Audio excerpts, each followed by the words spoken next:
Hello, welcome to the show. Welcome to Not Just Nintendo, a video game podcast that is about Nintendo. But it's not just Nintendo here at Not Just Nintendo, as I talk about other video games as well. Welcome back to the show, everyone. This is episode 26 of Not Just Nintendo. You know, last week it was episode 25, and 25 was a pretty good number. 26, you know, nothing particularly special about 26 that I can think of. The only thing I can think of is that, you know, we just started on the every other week schedule rather than the weekly schedule, and, you know, had we stuck to the weekly schedule, this would have been half a year of the podcast, but instead it's been over half a year now, so I guess that's still pretty cool. You know, I changed the podcast art, not specifically because it had been half a year, just because I felt like it.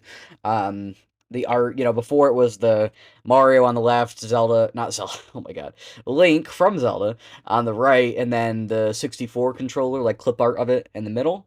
Now it is still Mario on the left, but it's a different image. Donkey Kong on the right, and then in the middle is switch to Joy-Cons instead, so I kind of changed the art. I hope you guys like it. I did post a poll in the Discord and on YouTube. I've been trying to do some more community posts and stuff lately because, I don't know, I'm hoping to get some more engagement on those. But anyway, so, you know, I posted a poll over there to see if people were happy with the change, and I think it was pretty mixed, but I don't know. As long as everybody doesn't hate it, I'm just going to leave it for now. I think, you know, we could always go back. There's no reason not to, and, I mean, who knows, maybe I'll decide one day to change it again. We'll have a third logo. You know, I change the logo every week, right? It'll be great. But anyways, so welcome back. We had, let's see, it's August. You know, we had Gamescom in the last week. We'll be talking about some things announced there in the second part of the show. I know, you know, Gamescom isn't, you know, Gamescom's not really something I'm that big on. I don't like, you know, I don't usually go and watch all the press conferences and stuff. It's just not really my thing. I like reading about it after the fact, but I don't really care too much about, you know, like I guess it'd be kind of neat to be there, I suppose. But as far as watching it live and stuff, I mean, who cares? There was also the Kirby Air Riders Direct that came out of nowhere. Nintendo, of course, they did their little Kirby Air Riders Direct. You know, I will say something I kind of don't really like about how Nintendo's new strategy here with the Directs. It's like, it feels like they don't really give you a whole lot of notice anymore. They just kind of drop it on YouTube the day before and they schedule it and they're like, yaha, we're doing a Nintendo Direct tomorrow. Hope you all turn up or show up. You know, it's like, okay, well, could have told us a couple days ago or something, or I don't know. I don't even think this one was on the Nintendo Today app. They just kind of tossed it out. They're like, yeah, people will see it, you know, and I think it's a little, over cocky, right? It's cocky. It comes off as overconfident, right? Because they're just like, oh yeah, people will hear about this somehow, you know, I'm sure. The word of mouth on the Kirby Air Riders Direct will be crazy. Everybody and their mother will be walking down the street talking about the Kirby Air Riders Direct. Like, I don't know. Come on, Nintendo. Like, you've got to notice that maybe perhaps it's a better idea to just, you know, maybe tell some people that some things are happening, you know, it'd be nice. It's like that, you know, back last month in July when they added, what was I saying? Oh, they added Mario Strikers on GameCube to the GameCube Switch Online service. And of course, you know, they did that and, you know, that was cool, but they announced it like 2 days before on the Nintendo Today app of all places. And I'm like, okay, not everybody checks the Nintendo Today app. And I'm sure they do things like that with the hopes that people will check the Nintendo Today app. But still, I feel like, you know, maybe there's a better way to do this. Maybe there's, you know, more logical ways to do this. And, you know, I think really at the end of the day, this Kirby Air Riders Direct got like a third, even less than a third of the viewership of like the main Switch 2 presentation one. And I mean, of course, it is less important, but I think that it can't be understated, you know, the effect of them not telling anybody anything. Like, I think they really ought to, you know, give us a little bit more warning on this. And again, I think it just comes across as cocky and overconfident about their reach, you know. So there's that, and also on this same kind of topic, they announced the Chibi Robo, GameCube game. Chibi Robo was coming over to the GameCube Switch Online service. I had not really checked that out just yet. I did accidentally open it. I got a notification on the Switch, on the Nintendo Switch Online app. It was like, ooh, played Chibi Robo, and I'm like, okay, I will at some point. And I accidentally clicked on it, and it, like, just launched the game for me. It's like, haha, you're gonna play this now, and you're gonna like it. I'm like, whoa, I'm already playing 10,000 too many games. I can't be starting anymore. So anyways, so I saw the home screen. I know the opening menu. But anyway, so I'm gonna play Kirby, not Kirby, Chibi Robo at some point. I'm gonna play that at some point. I need to really go back to Wind Waker on the GameCube service because that was something I started playing on launch day. That was kind of the thing. I was like super excited for the Switch 2 to come out. I mean, I was gonna play Mario Kart World, but my big thing was gonna be Wind Waker, and then I just really kind of got away from it. And it wasn't that I wasn't liking it. I don't know. I feel like Zelda games in the last year or so. I've been trying to play Zelda games, and I kind of bounce off because they're long and they're a little intimidating sometimes. And I definitely like them. I definitely like them, but I have too many things I'm playing to get too invested. So I definitely want to go back and play Wind Waker, and so I'll get there. I'll get there for sure. But anyways, that's not the point. I don't even know what I was talking about. I'm just rambling at this point, but that's what you're here for, right? If you're not here for that, you're probably gone by now anyways. We're already 6 minutes in, so anybody who doesn't want to hear me ramble is probably long left by now. So as I alluded to earlier, we are definitely going to talk about some news and stuff today in the second segment. But in the first segment, as per usual, I'm going to be talking about the games that I've been playing. And of course, it's really been one thing, I would say, in the last 2 weeks. It's really been one thing in particular, and I'm sure many of you can probably guess what that one game might have been. I'll give you 5 seconds. 5, 4, 3. It's Donkey Kong Bananza. I've been playing Donkey Kong Bananza. I actually beat Donkey Kong Bananza finally. I beat the game. I posted over in Discord, and one of my regular viewers was like, "Already? It's only been like 12 seconds." And I'm like, "Dude, it's been a month. Had a month." But anyways, I guess time flies by, right? But anyways, so I beat Bonanza in a month. I know a lot of people beat this game. I don't know, weeks ago, a month ago. Well, I was gonna say more than a month ago, but really not more than a month ago. The game just came out a month ago. But anyways, so some people already beat this. I know I was bewildered like 3 days after I was seeing all these people like I beat Bonanza. I'm like, do you not have a life? I mean, I don't either, but geez. Anyways, but so it's definitely some people were able to beat it a little bit sooner. But I finally caught up.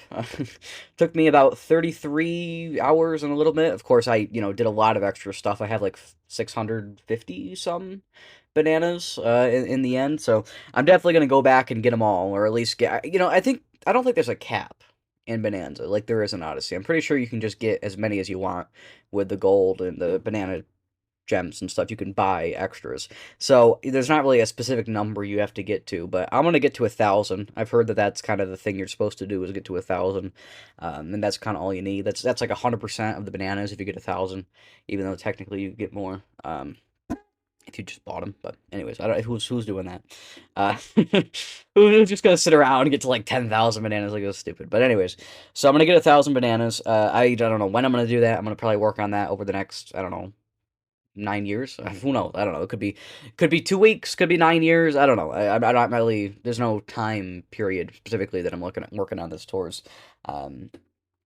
So I'm working on that, but I also want to go back and get the fossils. That's definitely high priority as well. So, I'm gonna try to 100% the game, except for the ancient records. Not ancient records; those are the big ones. The little records, like the soundtrack CDs. They're not CDs; they're records. But anyways, the soundtrack. You go around the game, you collect the soundtrack by killing enemies. But the problem with the soundtrack in Bonanza and the unlockables with the soundtrack is like there's no like specific enemy that has a specific piece of the soundtrack. It's like you literally just have to go around and just kill any old enemy, and any enemy in the game can randomly just happen to drop a soundtrack track.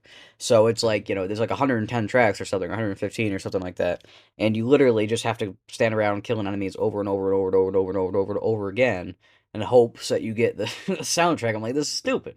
Who wants to do this? So I don't know. I mean, to be honest, it does seem like the kind of thing that I could do. So I'm just gonna not say anything. I'm not gonna do it. I promise I'm not gonna do it. I don't know. I might end up doing it. We'll see what happens. I don't think I'm gonna do it. I don't think I'm gonna do it. So I'm gonna get the bananas. I'm gonna get the fossils, and then I'll probably be done. If I'm an idiot, I might also get the soundtrack CDs. Or record. They're not CDs. They're records. What's wrong with me? Anyways, they're the soundtrack. I might get the soundtrack. Doesn't matter. But if I do, then I'm 100%. If I don't, then honestly, I'm still gonna consider it 100%. I think most people are considering it 100% to get everything but the records, because like, who wants to get all the records? So, Anyways, that was where I was at with Bonanza. I was hoping to talk about Bonanza a little bit more, but I don't know if it's just I don't know if it's me just in general talking about video games or if it's just Bonanza specifically, because I know I've noticed it a lot with Bonanza these last few weeks. I find it very difficult to talk about Bonanza specifically, and again, it might just be video games. Maybe I'm just really struggling here with ideas, but specifically with Bonanza, I feel like I've struggled to kind of express what I love so much about the game and in specific parts and stuff that I enjoyed. But I've got to say, and this might come as a bit of a bit of a surprise considering my tastes that I often make very clear. I've been kind of thinking about this because I beat this game a few days ago on the 21st, I want to say, um, and I think it's my second best game or second favorite game of all time. I think it's my second favorite game of all time because obviously nothing's probably going to top Mario 64. Although because of how amazing Bonanza was, it has restored my faith that there is the potential that a new 3D Mario game, or I guess potentially another Donkey Kong game, who knows, but definitely a 3D Mario game. I think there is a possibility, a small possibility, that a new 3D Mario game, could potentially outclass Mario 64 in my mind. But I'm not gonna bet on it. Let's not go expecting that to happen because I don't think it's gonna happen. But I'm just saying I now think it's possible. Whereas had you asked me a month ago, I would have said no. Mario 64 is gonna be my favorite game forever, and I still think that's quite likely that Mario 64 will be my favorite game forever. But I think it is. There's a small possibility that potentially a new 3D Mario game, could outclass it. So we'll see. Maybe in 8 years I'll be here like, oh my gosh, new 3D Mario, and it's amazing, and it's the best game of all time, and who knows? I hope so, right? I mean, obviously I'd love for a new game to come out that's as good as 64, because, gosh, I mean, 64 is amazing. But anyways, Bonanza, it's incredible, especially the last sequence, the last couple hours. Bonanza, wow, it's a game. It's a it's a game. You gotta play it. You gotta play it. I know. Most people probably have, but man, if you haven't played Bonanza, stop what you're doing, go to the store, buy a $450 Switch 2, buy a $70 Donkey Kong Bonanza, and play the darn thing, and just for 30 hours straight, don't stop. You gotta play the game. You gotta get all the bananas, stop what you're doing right now, put the next, 2 days and your next $550, put it all towards Bonanza, because, geez, this game is incredible. So, anyways, no, but I'm sure there's some people that are gonna wait for the Switch 2, until there's a OLED version or something. I mean, but anyways, but seriously though, if you have a Switch 2 for sure, you've got to play Bonanza. I think it's the best game on Switch 2. I think it's better than any game on Switch 1. I think it's better than any game Nintendo's put out this century so far. Again, I don't know. I should probably not make such bold claims quite yet because I did beat the game 3 days ago. But really, it was that good. I really, really loved my time with Bonanza. I think before I know I pretty much did definitively say it's my second favorite game of all time, but I'm thinking my opinion could change. I need to probably try to replay it at some point for my opinion to be set in stone, and I think I'm going to probably do that next year. I'm thinking pretty early next year I'm going to pick up Bonanza again and do a replay of it. I don't think I'm going to get everything this time. I'm just going to get, not the bare bones, but I'm going to get, some stuff, just whatever I happen across. I think next year, pretty early on in the year, I'm going to play Bonanza again, and I think that will, help me to decide truly if it's my second favorite game of all time. But, I think, as soon as I beat it, and actually a little bit before I beat it, at the, towards the end of the game, there's a main reveal, and if you've played the game and you've beat the game, you absolutely know what I'm talking about. It's before the second to last, it's like the second to last world, basically.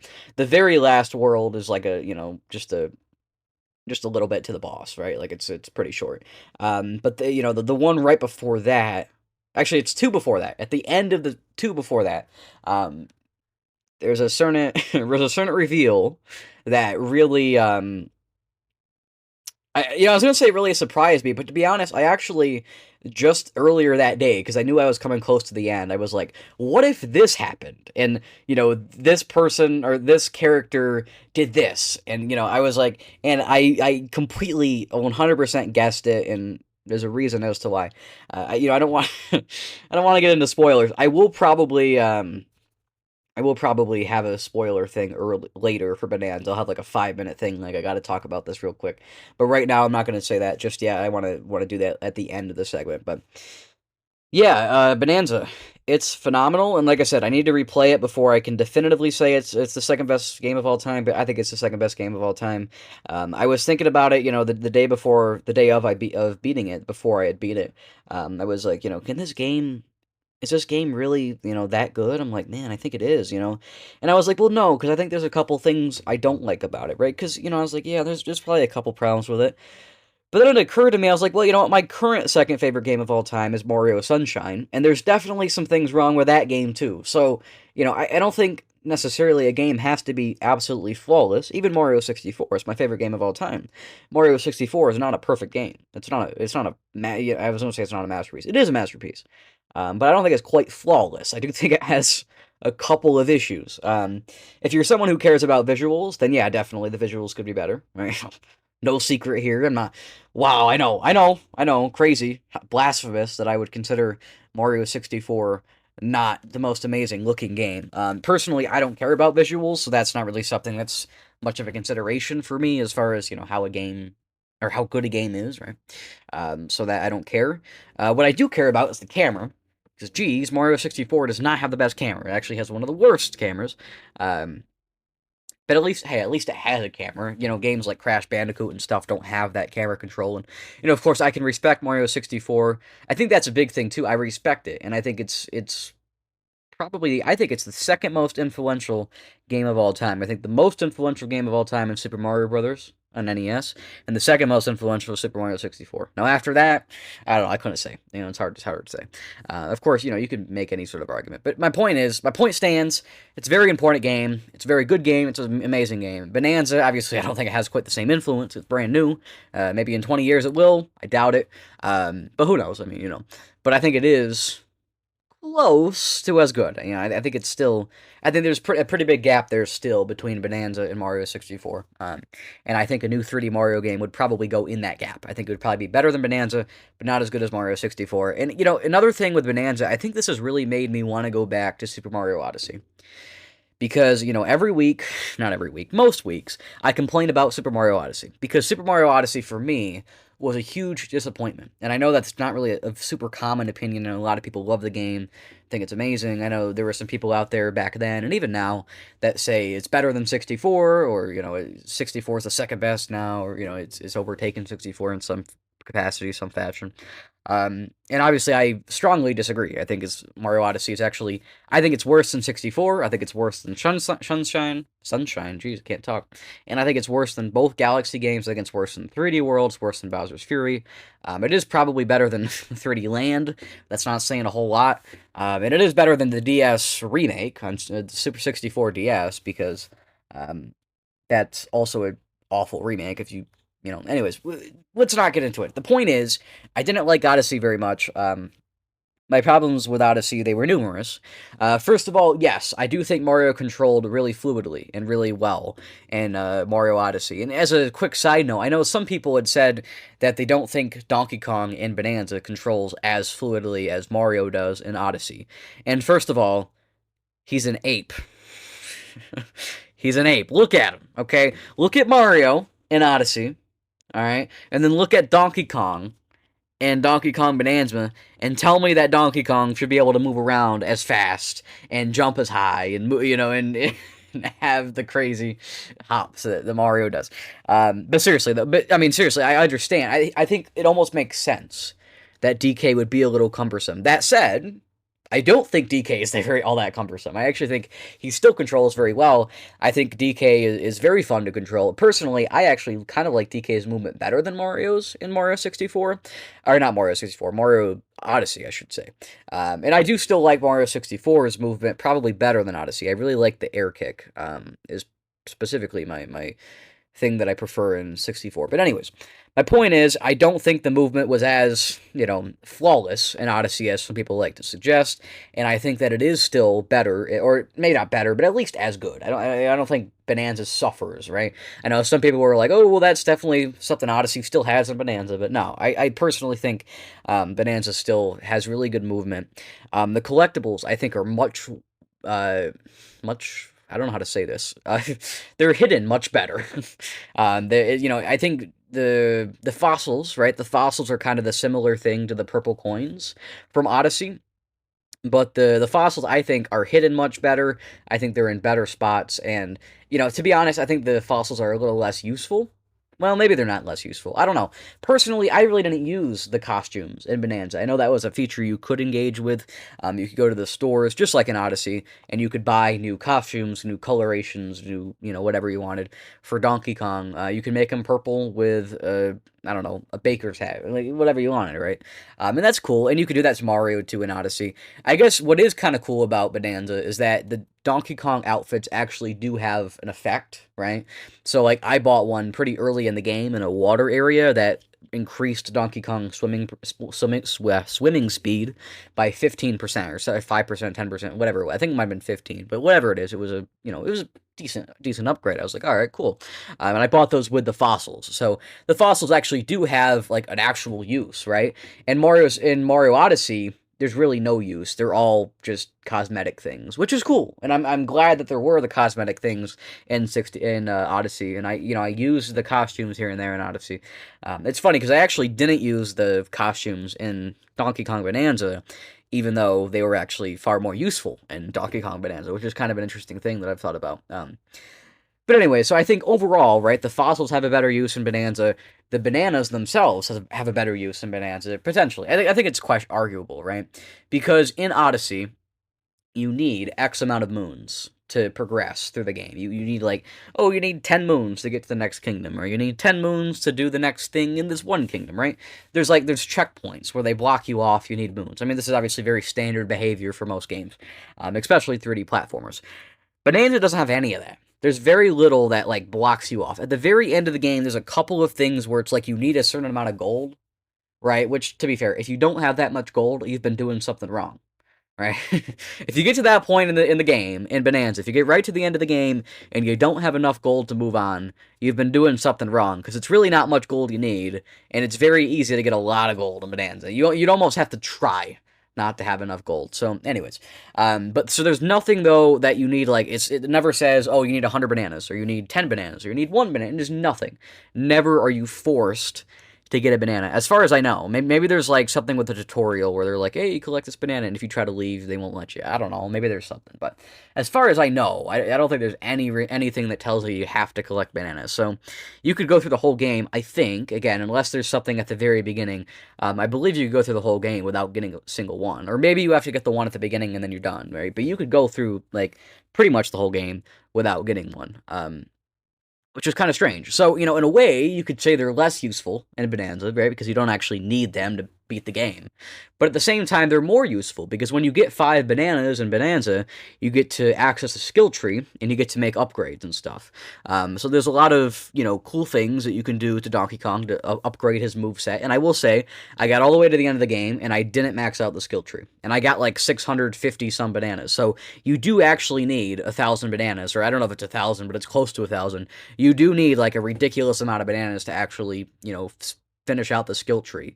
So unless you're specifically trying to 100% the bananas and stuff before you beat the game, you're probably not going to max out the skill tree at the end of the game, which, to be honest, I kind of wish I would have, right? Because I do kind of like that in a game, right? You get at the very end of the game and you're all maxed out, you're just oh wow, you can't beat me. It's like an RPG kind of feeling, right? You're at the max level at the final boss, right? It's that kind of idea, but you can't do that really in Bonanza. Maybe you can if you really go and actually get literally every single banana. I don't know. I don't know. Personally, though, I had all the main abilities. There's a certain group of abilities that are for Donkey Kong in his standard mode, and then, of course, as you probably know, there are Bonanza abilities in the game. There's, I think, 4 or 5 of them. 4 or 5, I don't know. And they're all different animals, and they all have their own abilities. And each of those animals also have a few extra abilities on the skill tree. So I had maxed out all of the regular Donkey Kong moves, but I also maxed out the next Bonanza, the first Bonanza, but the ones after that, I'd only put certain things into. I hadn't maxed them out quite the same, so anyways, but I definitely will max out the skill tree when I collect all the bananas, so I don't know. I'm not, I don't know if I'll even revisit Bonanza in the next 2 weeks or not. It might not be for a little while before I go back to it, but we'll see what happens. I've definitely had a blast with it. I will say that the last time I was talking about Bonanza on the podcast, I was right actually still towards the end of the game. There really wasn't much I did in the last 2 weeks here, so I didn't really see many other layers after last podcast. The one right after last podcast, I would say wasn't the most interesting of themes, but it's sort of like towards the end of the game, so I can sort of understand even why it might not have the most interesting of themes. And then the very final area also I don't think has the most interesting of themes. But so even if thematically it doesn't end on a high note, I think the story, honestly, it's weird. I never would have thought the story would have made any difference in a Donkey Kong game, which, to be fair, I mean, it's pretty simplistic. But for some reason, the story right at the end there comes in, and it's like, oh shoot, there's a story in this game. Who would have thought? And you do. I'm not going to spoil anything until the spoiler segment, but yeah, there's some stuff right at the end of the game. It's like the last 2 hours or so, 3 hours maybe, that really. It's awesome. I mean, honestly, it's amazing. The last few hours of this game are its best. You've got to play to the end here. You've got to finish it. It's incredible. Bonanza was absolutely incredible. I love Bonanza so much. I just made my top 50 on the 4th of July. I just put that out, so it hasn't even been 2 months. And already I'm like, well, shoot, I should have I should have waited. I should have waited and made one now. So I don't know. I'm already kind of here thinking like, all right, when are we making this next top 50? Not this year. Definitely not this year, because I'm already like it's already almost September. I'm gonna have school starting next week. I'm gonna have marching band. Well, marching band already kind of started. It was pretty busy here a couple weeks ago, and now it's gonna be pretty busy again, starting really this week. Really, that you're listening to this, it's starting back up this week. So yeah, it's gonna be rough. It's gonna be busy. It's gonna be busy for sure. I'm gonna be working on scripting some video essays and stuff while in school. And then luckily the podcast is only every other week now, so I do think the podcast will be able to go out on its scheduled time. So don't worry too much about the podcast. I think that'll be okay. I think the episodes might end up being a little shorter. I don't know. We'll see what happens. I'm probably not going to have as much to talk about. It's going to be a lot of news and stuff, a lot of speculation. Maybe I'll come up with something to rank. Maybe I'll rank my favorite platformers or something. I don't know. There's going to be weird stuff like that because I just don't have don't have as much time as I'd like, to be honest. But anyway, so yeah, the next couple of months particularly are going to be questionable. September and October in particular because of marching band and because of school. I mean, obviously school's still going to be going on after October, but it's really that combo, right? Like if it was just marching band or just school, I'd be all right. But with the two of them together, it's like, oh, okay, that's a little interesting. So it's going to mean interesting things for the channel. Now, to be honest, though, I have been kind of slacking a little bit over the summer. I've been slacking just a little bit with the channel and with the podcast and stuff. So to be honest, it might not actually make that much of a difference because if I really lock in after school starts on the YouTube channel, then maybe it'll be about the same output. But I don't know. It could also end up being a little less. We'll just have to see what happens. Obviously, I'll know better what's going to happen in a week or so when school starts. And I'm sure we'll talk about that a little bit next week. But, I guess I should bring this up now. It's probably not going to happen for a little while. But, I know I said that the podcast was every other week now rather than every week. But I'm going to leave it open to the fact that potentially on any given week, I might decide on an off week to make an episode. And so here's what I'll say, because, maybe after marching band stops, because that's over at the end of October. So maybe in November, I'll be like, oh, I'm actually not too busy right now, and I'll decide to go back to the weekly schedule. So here's what I'll say then. Expect an episode every 2 weeks on Tuesday, as it's been, right? Expect that. But there may be a chance that an episode comes out a week early, right? And if an episode comes out a week early and there's only a 1 week gap, expect a 2 week gap again the next time, unless I say otherwise, right? So if episode 452 comes out 1 week, and then 2 weeks later it's 453, and then 2 weeks later 454, but then it's only 1 week till 455. Don't expect 456 to be the next week. Expect it to be 2 weeks later, if that makes sense, right? So I guess that's what I'm saying. There might be some weeks where I end up, or there might be some periods where I end up making back-to-back week episodes. But that probably won't happen for a little while, I'm thinking, because things are going to be busy. But maybe in November that could happen. We'll see. But yeah, unless I say that I'm permanently changing the schedule, just expect it to be every other week. But there might be times this winter when that's not the case, because I'm going to be less busy in the winter for sure. The winter's going to be a little lighter. So yeah, that's that's I guess that's what I was trying to say. So I don't know. I'm trying to think of what else there is to say about Bonanza. Bonanza was really a good time. I'm not sure if I missed him or what exactly happened, but right at the end there, the last few worlds, I didn't really see Cranky Kong a whole lot. And all the other worlds, you saw Cranky Kong at different points in the worlds, and he would, go on a little rant, and you'd get a banana at the end, kind of like Peach back in Odyssey. But I didn't really see him in the last few layers. I know you have to actually find him, right? So maybe I just missed him, or maybe he actually isn't in the last couple layers. I don't know. But yeah, it's a little bit like Peach or like Captain Toad actually from the Mario Odyssey. There were two of them back then. So, and there's a couple other things. There's Quiz Tome, and he's this blue fractum, whatever it is. They're these blue crystalline people, objects, inanimate object, whatever it is. They're like these weird blue crystal guys. And they repair when you break them. If you punch them and they shatter, they're gonna just repair themselves. And so there's one of those guys in each world that has a top hat, and he gives you a quiz, kind of like the Sphinx, kind of like the Sphinx from Odyssey. So there's a lot of that kind of stuff that you can see direct, correlations, no, not correlations. What am I talking about? You can see direct throughway between some things in Odyssey and then their counterparts in Bonanza. Obviously, it was the same team, so that's kind of to be expected. But anyways, so there's that. But so I don't know. Bonanza overall, like I said, fantastic game. Probably my second favorite.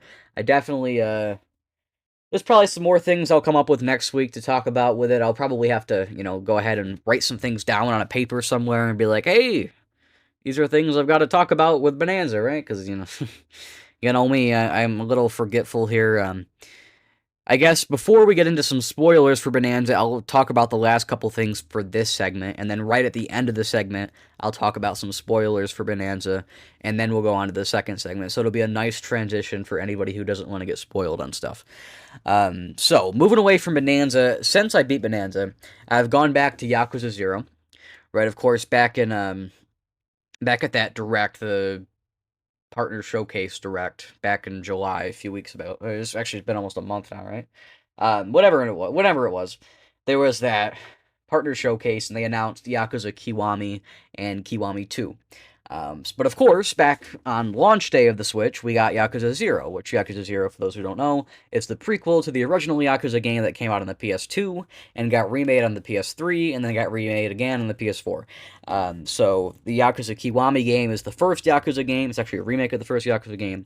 Yakuza 0 is the prequel to that game that came out in 2015. So there's Yakuza 0, in timeline order, there's Yakuza 0, and then there's Kiwami and Kiwami 2. And so that's what we're getting on Switch 2 so far. Now, I'm assuming, because they've started at the beginning, and they've already put out multiple games, my assumption is that they're going to continue, right? So maybe next time we'll get 3, maybe we'll get 4, whatever it is, right? Or there was a collection on PS4, there was the Yakuza collection that was 3 through 6.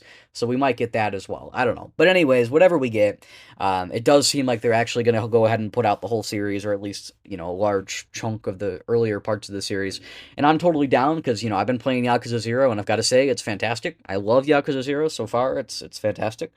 I just said that, but I'm going to say it again. It's fantastic. It's fantastic. So, anyways. But yes, Yakuza 0 is fantastic. It's a good game. It's a really good game. And so I'm excited for Yakuza Kiwami and Kiwami 2. That's going to come out in November. I think it was November 13th, I believe, is what we heard about that, and those are going to be fantastic. So anyways, like I said, I'm about 15 hours into Yakuza. It was about 9 or so until, just a few days ago. I've just been back to it just recently, because I hadn't played it in a month. I was kind of, when Bonanza came out, I kind of got away from, honestly, a lot of games other than Bonanza. Bonanza was kind of the only thing I played for, most of the beginnings of August. So I did kind of come back to Yakuza here, and obviously I'm now beaten Bonanza, but I'm not done with Bonanza. I still am gonna obviously go back to it and 100% it. So I am going to still be playing that, and that's, I'm not done with Yakuza yet either, but I'm kind of getting there. So those will be two big things that when I'm done with those, that'll be a big, like, clear spot. And I'm going to move back to Metroid Prime Remastered, I believe, because I know there's been some rumors here recently that we could potentially see, like, a shadow drop of Metroid Prime 2 and 3 at a potential September Direct. And if that's going to happen, then I'm going to want to be able to play them so I can play Prime 4 when that comes out. Because as it currently stands, I'm not playing Metroid Prime 4 when it comes out. Because I want to play through the whole Prime series, 1, 2, 3. I think I can forego Hunters. I think I can forego Hunters, but I definitely want to play through 1, 2, and 3, the Prime games. Luckily, Prime 1 is very accessible on Switch. Prime 2, not so accessible, and it's on GameCube, and I'm not really looking to play a game like that on GameCube. It just, I don't know. Especially a game like Prime 2, I'd really like to get a remake. Wow, dang, that was, sorry, my microphone stand just, like, fell like a foot. Anyway, sorry about that.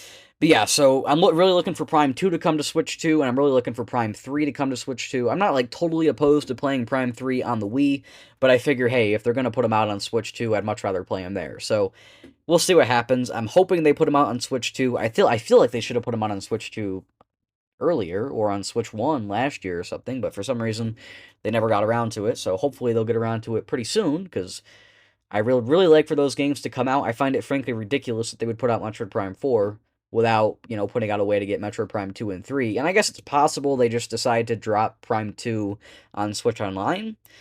But even still, then that still leaves Prime 3 not playable on Switch 2. And I would think they'd want to make the whole series playable on Switch 2 before Prime 4 came out. But apparently not, because it's, that game's coming out potentially in a month, and doesn't seem like, it doesn't seem like we're getting any news on that. So, I don't know. People were saying September for Prime 4. I'm looking like it's probably going to be more like October now, because I'm pretty sure we didn't get any sort of release date at Gamescom, unless I really missed something here.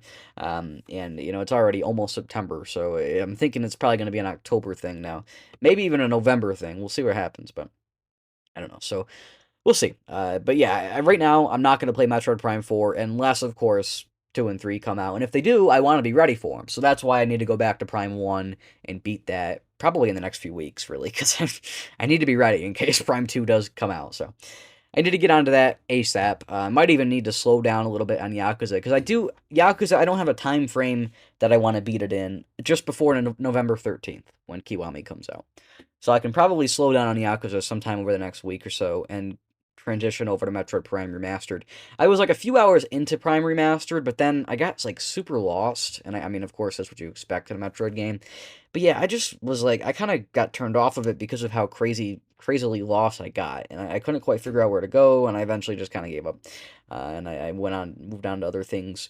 So I do need to go back to that. I'm not really sure. I might try to get unstuck, but I might also just restart the whole game, because just as much as I like Metroid, sometimes, I don't know. I just finally got around to Metroid this year, and just finally liked it for the first time this year, because every other time I've tried to try it up until this year, I've not liked Metroid games at all, because I just get lost and stuff. So, I was finally feeling better about it this year. I played through, Metroid Zero Mission and Fusion, and now I played through Super Metroid back in April, and I was feeling better about those games, and then I got stuck on Prime, so I don't know. Maybe it's just always going to be a thing for me that I just quit every time I play a Metroid game for the first time. And then the second time I do better, but we'll see what happens. I don't know. Metroid, I like Metroid. Metroid's definitely not like my favorite series yet. Maybe I'll get there, but we'll see what happens. Maybe Metroid Other M will be the game to do it, right? But anyways, so yeah, that's kind of where I'm at on Metroid Prime 4, and that's kind of where I'm at in general on Switch 2 stuff. Obviously, also on Switch, I am still technically playing Tears of the Kingdom on live stream, although that's questionable because I haven't live streamed it in like 2 months. So I need to kind of get back to that, because, geez, I'm never going to finish that game or do another live stream if I don't get on it soon, so maybe I will in the next 2 weeks. We'll see what happens. I'm thinking about it.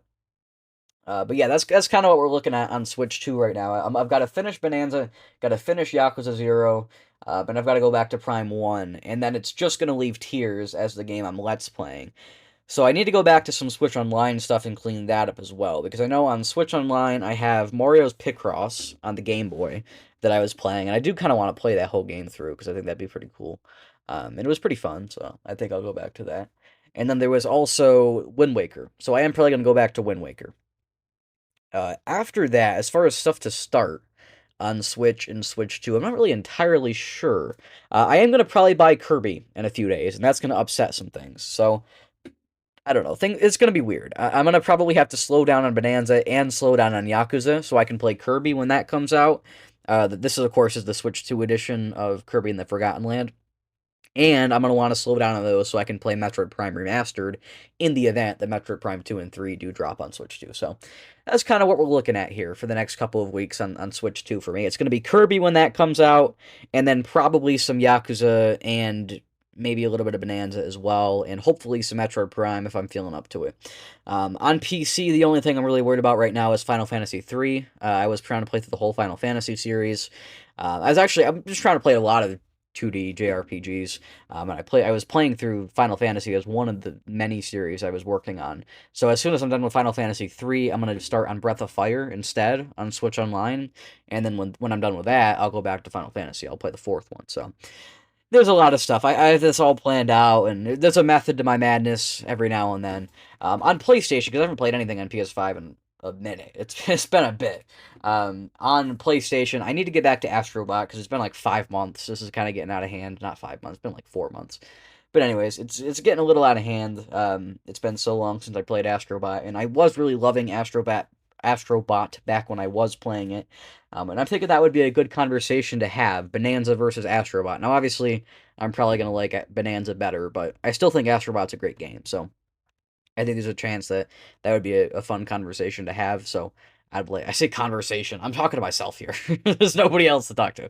But yeah, so I may end up doing that. We'll see what happens. Who knows? I don't know. Who knows, right? But I do, like I said, on PlayStation, I want to get back to Astrobot. I'm dropping Yooka-Laylee in the Impossible Lair. I started that game a few months ago, right before the Switch 2 came out, and I kind of wasn't feeling it. I tried to come back to it last month, and I was like, God, this is terrible. I think it was just because I was out of the loop on the controls, and I needed to kind of, I needed to try to ease back into it, and I think since I'm only like 2 hours in, it's probably better off to just, call it good and come back at some point. So I'm going to probably give up on Yooka-Laylee and the Impossible Lair. I know Yooka Replayly is coming out on Switch 2. I think it was supposed to be later this year, so maybe I'll play that, and maybe then I'll play Yooka-Laylee and the Impossible Lair after that. So I'm going to drop Yooka-Laylee and the Impossible Lair, and then I also have on my shelf here, because I have all the stuff I'm playing or playing soon on my shelf. I have Assassin's Creed the Ezio Collection, because I played Assassin's Creed, the first game, last year back in May, so it's been over a year now. And I wanted to continue through the series, but I kind of had a weird hiccup that happened. I was trying to play the second game on the Xbox 360 version, and of course, this is a common thing with the Xbox 360 version, but I didn't know it. As it turns out, the 360 version has a weird glitch where if the Xbox connects or disconnects to the internet while the game is open, you lose your save file.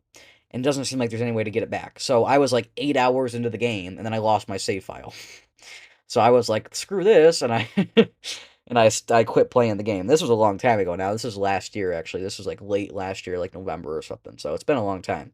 But then just a few months ago, I bought Assassin's Creed the Ezio Collection or trilogy, whatever it's called, Ezio Collection, so I could play that on PS4 instead, because the issue is not on PS4, as far as I know. So I'm going to try Assassin's Creed 2 again at some point, but not quite yet. I was going to try it pretty soon, and then I got the Uncharted Collection, the Nathan Drake Collection, and I've instead decided to play that first. So my point is, I need to clean up some stuff on Switch 2. I would like to finish out of the next 3 things, or I'd say 4 things. There's 4 big things that I'm going to be playing in the next couple of weeks. And that's going to be Bonanza, Yakuza, Kirby and the Forgotten Land, and Metroid Prime. Of those 4 things, I'd probably like to finish up 2 of them before I go back to Astrobot. And after I go back to Astrobot, I'll be playing 2 of those things on Switch and Astrobot. And after I'm done with Astrobot, then I can move on to Uncharted. So that's kind of where I'm at. And then besides PlayStation, there's also the Wii U. I'd like to play through Super Paper Mario on the Wii. I started Super Paper Mario back in a Let's Play back at the end of last year, and I don't know, the Let's Play was doing really bad, and I just kind of quit playing the game, and I was like, whatever. And I meant to go back, and I did go back to it a little bit. I played a little bit more of it off camera. I actually got pretty far in as well. But then it was right at the end of the year last year, and I had to make my end of the year ranking list, and it was like December 14th or so, or like December 10th or something like that. And I was like, okay, I need to either, and I was like, here are my options. I can finish Super Paper Mario and like one other game for my ranking, or I can finish Mario and Luigi Brothership, because that game I still had quite a bit to go on, and so I had to try to finish that. And so I decided instead to beat Brothership and its launch year, so I could put that on my list for last year. And then I decided to skip Super Paper Mario and come back to it later. Of course, in February, I tried to come back to it, and it had been so long that I was like, okay, this is kind of weird. And now it's August, so it's been a long time now. It's been like literally like 8 months, or almost 9 months. So I don't know. I'm probably gonna drop Super Paper Mario and then come back to it sometime in the next month or so. Maybe 2 months. I don't know. I'm thinking before the end of the year, I'm going to come back to Super Paper Mario, because that was definitely a good game, and I'd like to try that again. But I'm probably going to restart. So that's kind of my plans for the next couple of months here. And there's really not a whole lot coming out on the Switch 2 that I just have to have on day one. There's Kirby for sure. That's going to happen this week. It's on Thursday. And then there's also Yakuza, but that's not until November. So I don't think there's anything else. I'm just going to hold off till like, next year, early next year, maybe late this year, Christmas time, somewhere in there. I'm gonna wait till that kind of time and see if anything else drops down in sale. Maybe I'll get some stuff for Christmas. I don't know. Anyways, but that's kind of, I'm just waiting on some of that stuff, because I'm not really too bothered about some of these things.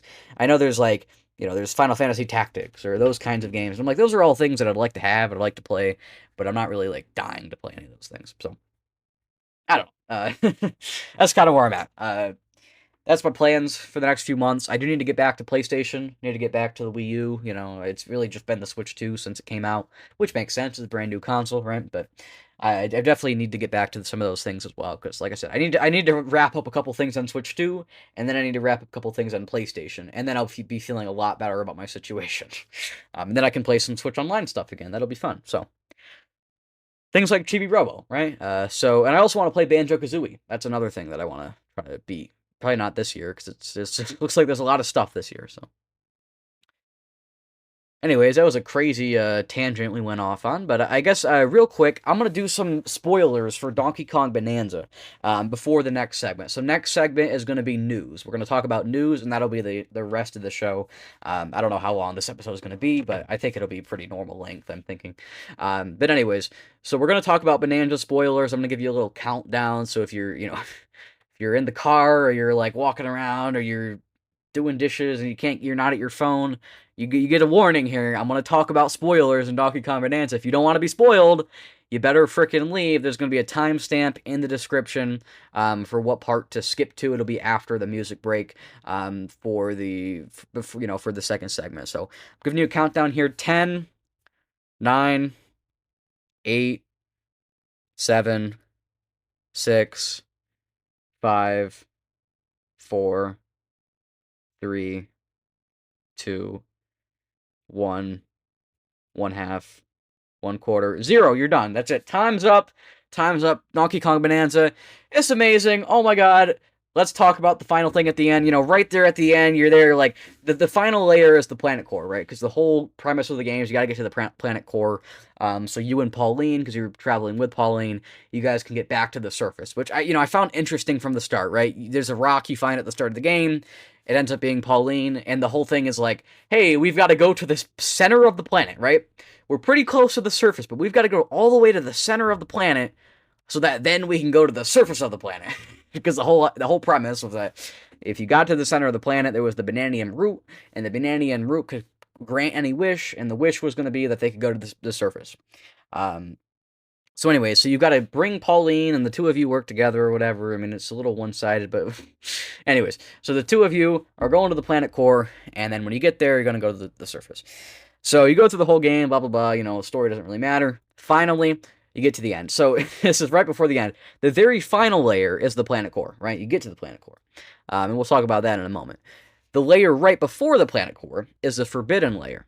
And in the forbidden layer, you think that this is the last level of the game. You think this is it, right? Because it's like everyone's telling you to turn back. Everyone's talking about, you know, the main villains of the game. The main villains of the game are Void Kong. It's like this Void Co is the company. He's like this mining company. He's the boss of this mining company. And earlier on in the game, he had two henchmen, Grumpy Kong and some girl. I don't know. I can't remember their names. But anyways, they were these two guys, and you had to fight them, or a guy and a girl. You had to fight them throughout the game, but they ended up quitting partway through the game. Anyway, it's the story is like not that important. But anyways, the Void Kong guy is not the most interesting of villains, we'll say. Right, I was a little disappointed through the whole game that they didn't bring back somebody like King K. Rool, right? Because I was like, King K. Rool, you know, he's always been the Donkey Kong villain. It's kind of a shame that we didn't get King K. Rool in the new Donkey Kong game. But it's alright, you know, whatever, these guys are kind of lame, but it's a Donkey Kong game. I'm not really too bothered about, you know, I'm not too bothered about the story. It is what it is. It's a Donkey Kong game, right? And then I had heard for weeks and weeks, you know, since the game came out, really, people were like, there's a big reveal at the end of the game, you know, don't get spoiled on it. I'm like, reveal in a Donkey Kong game? Like, what do you mean a reveal? It's what are you talking about? That's stupid. And sure enough, everybody was right. So this was the day before, or the day of me beating it, which I think was the 21st. It was like a Thursday or something. And I was sitting here and I was like, you know what? I wonder if what I was trying to think what this big reveal could be. I was like, wouldn't it be crazy if we find out that the real villain all along was King K. Rool? And then, of course, just like Donkey Kong Country 2, for those who haven't played, or the original actually, I think it's the original game. For those who haven't played it, in the original game, King K. Rool, you fight King K. Rool, you beat him, and then he gets back up, and the credits start rolling, and all of the C's in the credits are replaced with a K. And then King K. Rool gets back up, and you have to fight him again. It's like a fake out, right? And that's happened in a few games before, but Donkey Kong Country is like famous for this big old fake out with King K. Rool. And I was like, wouldn't it be so funny? I was actually talking to my dad about this because he wants to play the game when I'm done with it. I was like, wouldn't it be so funny if they brought back King K. Rool right at the end, and there was a fake out after you beat him, right? And we were kind of laughing about it. It's like, King K. Rool's not even in the game. Sure enough, they freaking did it. I called it. Now, of course, this isn't like, I don't think this is the craziest thing ever, because it has happened in another Donkey Kong game. But I still think it's pretty crazy that Nintendo even went through the lengths of doing that again. Like, I never would have thought that they would call back that hard to the rare days of Donkey Kong. And I actually think it's really cool that they respected Rare so much, even though they weren't even, like, usually you don't get that kind of credit. Like, Nintendo doesn't give that kind of credit to other studios very often. So I think it's really crazy that they were like, hey, you know, here's some credit to the Rare guys from back in the day. And it was also such a cool reference for any fan of Donkey Kong. Like, you know, this game is a love letter to 3D Mario people, because the 3D Mario people haven't had a game in 8 years, right? So it very much is similar to the 3D Mario game, but it's also, more than anything, a love letter to the people that played the Donkey Kong Country games back in the day. Like, this game, it references Donkey Kong 64 and some other things here and there, but really, these games are for the people that played the country games back in the day. And of course, I wasn't around back then, but I also have played the country games in more recent times, and I've loved them. And man, Bananza is great. Like, I think they should have called it Donkey Kong Country Bananza, but I think that'd be kind of a weird name. But anyways, it really is a Donkey Kong Country game through and through. Just in 3D, right? Obviously, it's not quite the same, but, you know, it kind of gets the same points across. And wow, yeah, King K. Rool, they did King K. Rool really well. I think the boss fight with King K. Rool was fantastic. The whole way through the game, I had been complaining about how the boss fights were kind of easy. The whole game was kind of easy. Right at the end of the game, you fight King K. Rool. It's kind of a tough fight. It's kind of a tough fight right there at the end. I'm like, man, this thing is kind of tough. Now, of course, I then found out right at the end of the game that you can buy these cans that can give you an extra life in a fight. I didn't know about that, because I didn't need to know about that, because the game's super easy.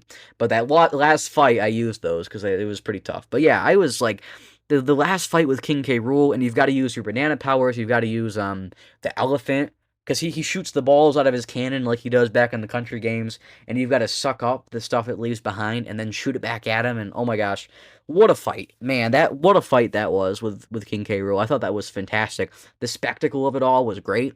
And then once you fight him, of course, it's the whole fake out, and he gets back up, and you have to fight him again.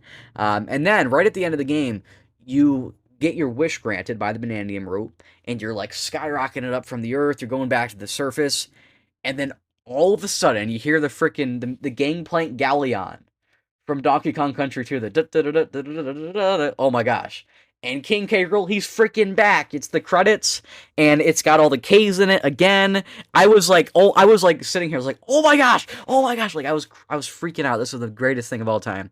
And you fight King K. Rool again. You don't really fight him actually. You just kind of avoid him as you're going up to the surface. He's like shooting at you. You've got to step out of the way, and I don't know. I mean, it's not hard, but it was really cool. It was about the spectacle. They had remixed music from the country games. Man. What an ending. And then you pop out in New Donk frickin' City. New Donk frickin' City, man. From Odyssey. I'm not a fan of Odyssey, but man, New Donk frickin' City. Yeah. I think, did you fight him again there? I can't remember. I think you fought him. Yeah, I think the second fight with King K. Rool was in New Donk City. I think, right? Yeah, pretty sure. But anyways, but yeah, and then, of course, you're there in New Donk City, and it gets restored, and Pauline goes off on her way to be, like, a musician. Obviously, that's kind of setting things up for Super Mario Odyssey. Yeah, and then, of course, after you beat the game, you go back to one of the first areas in the game, and you have to go back to one of the warp eels, and you find out that Pauline has come back to, revisit you, which obviously was, the excuse to have the powers back so you could continue to play the game and get all the bananas with Pauline. Because if you didn't have Pauline, you couldn't get many of the bananas because you wouldn't have your sensor ability, you wouldn't have your ability to transform into bananas. Obviously, it makes sense, but anyways, they just had to have some reason for you to get Pauline back, so they kind of just put it in at the end of the game, and that's cool. I'm happy they did, but yeah, what a twist of events with King K. Rool. I did not think they were actually going to do that. I thought it would be awesome if they did, but I never expected they actually would, and then they did. They freaking did it, man, and oh my gosh, it was amazing. Gangplank, Galleon, some of the remixes in this game of old Donkey Kong Country games were amazing. I mean, oh my god. Seriously, one of the best games of all time. I think it's my second favorite. And before the final sequence of the game, like the last few hours, I was like, okay, this is probably a top 10 game. I was like, this is probably somewhere in the 8 or 9 area. After those last few hours, I'm like, nah, man, this is number 2. This is number 2. Maybe 3, I don't know. Maybe 3, but it is like, it's that good. It is amazing. Nintendo, they cooked. They cooked on this. Wow. Yeah, what a game. What a game that was. So, anyways, for anybody who stuck around for the spoilers, we're going to go to a musical break right now, and then when we come back, we're going to have spoilers, or not spoilers, we're going to have news for all sorts of things that have happened in the last couple of weeks. That'll be to end out the show. We'll just have news for the rest of the show. Thanks for everybody who tuned in for the spoilers, and back to the main show now.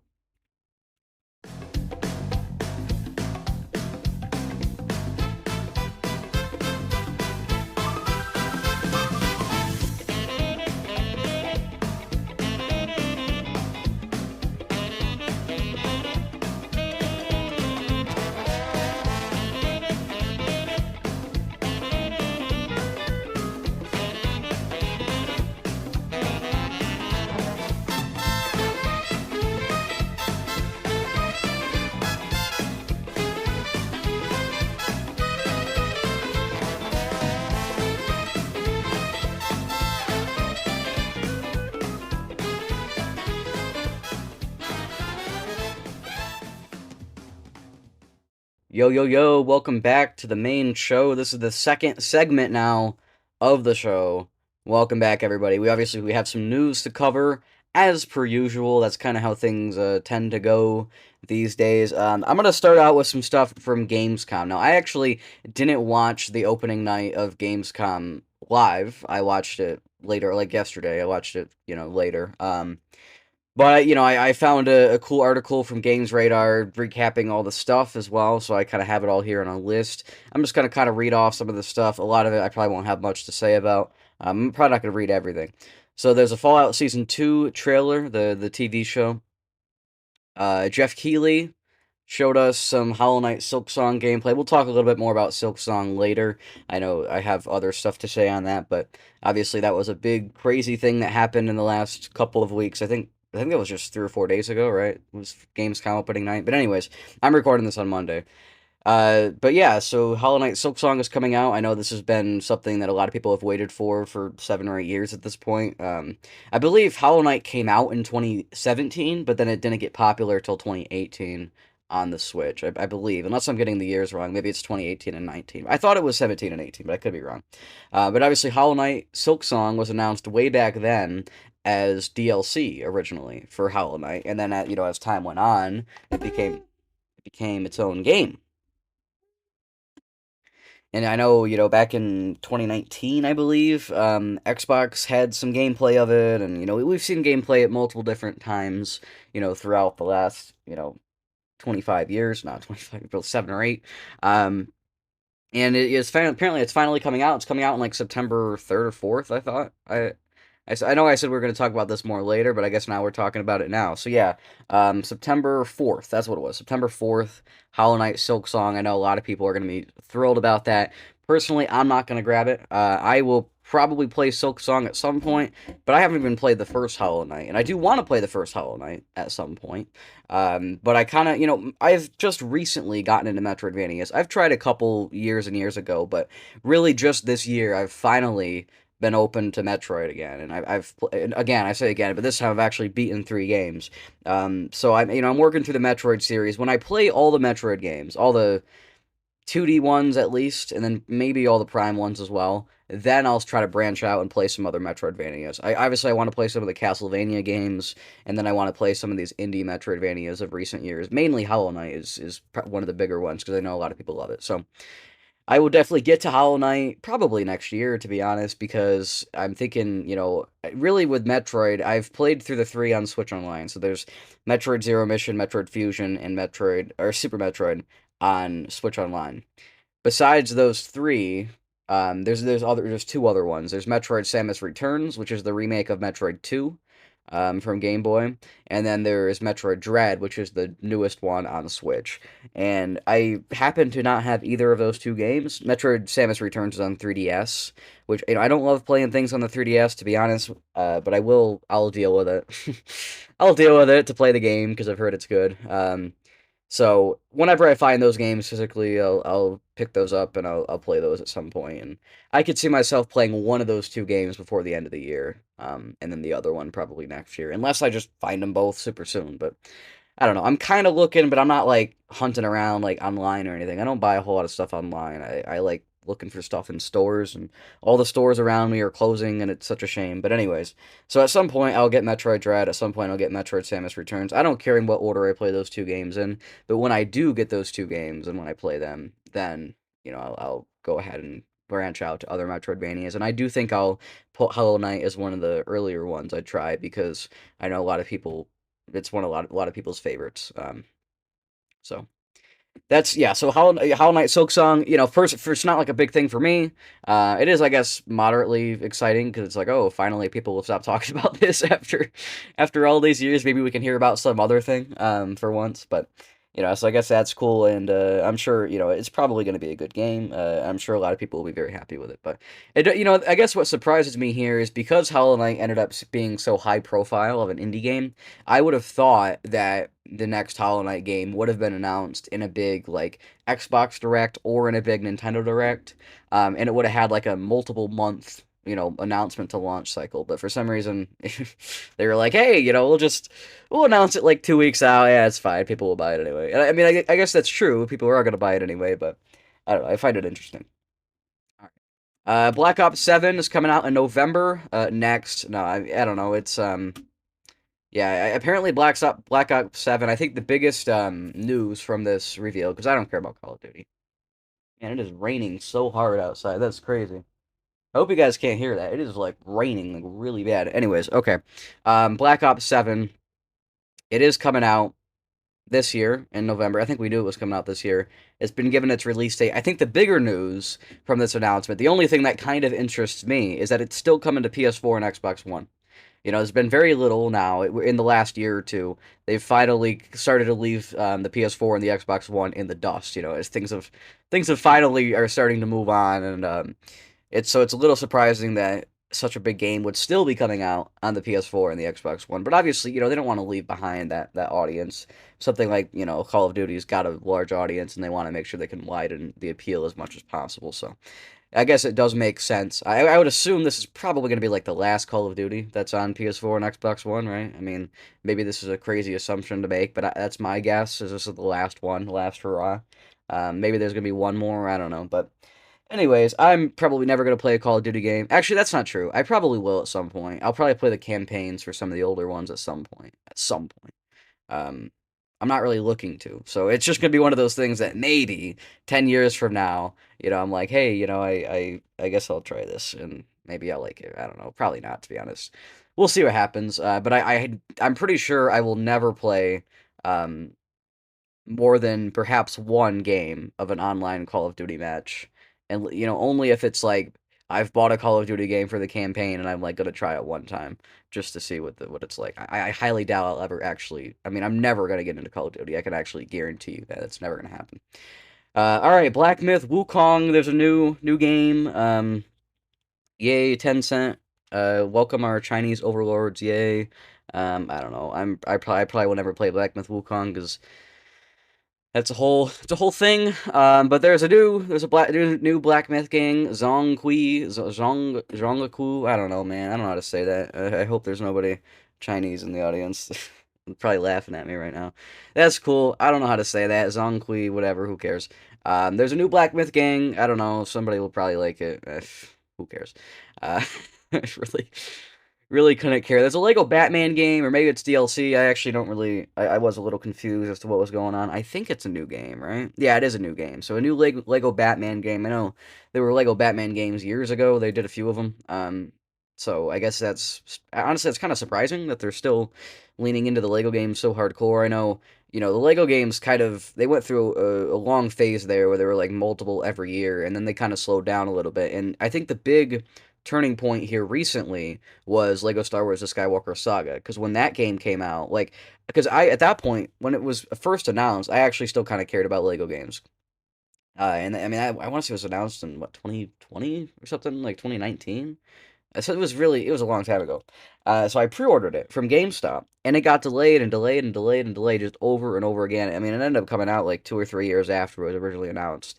And I think what happened was they just upped the scope of the game so dramatically, and so it ended up being, from what all I've heard, a pretty good game. I only played a little bit of it myself.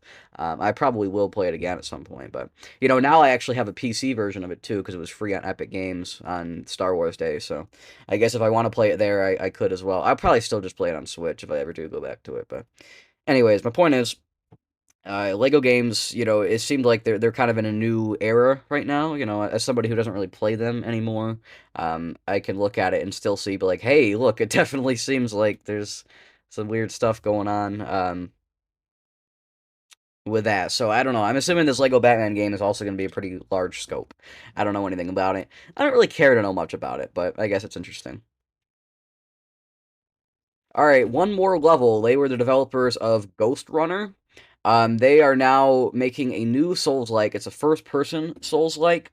And to be fair, this Gamescom show I think was kind of the show of Souls-likes. I don't know. It seemed like that was what was going on. But apparently, this one, I don't really care about Souls-likes. I've no interest in playing a whole lot of Souls-likes.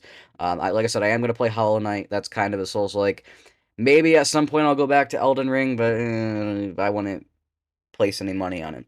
But apparently now they're making the Souls like. The only reason I kind of cared about this at all was because it's set in the 1800s in the Napoleonic Wars in Europe, and I think that's very interesting. For those who don't know, I'm very into history.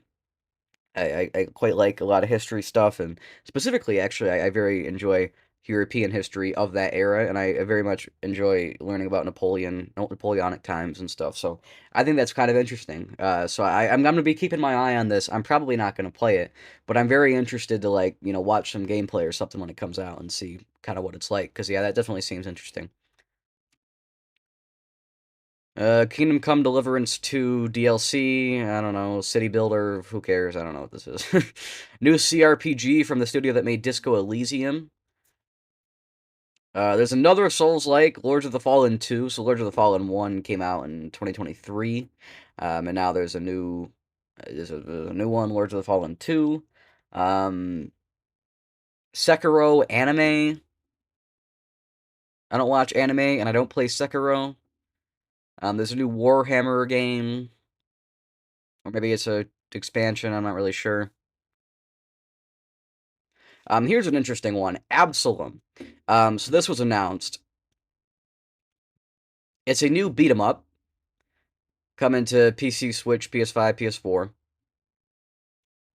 But it's also kind of a roguelike. I don't really, honestly, I'm a little confused as to what exactly this is, but it seems like it's both a beat 'em up and a roguelike. Games Radar is describing it as a fusion of Golden Axe and Capcom's classic D&D brawlers.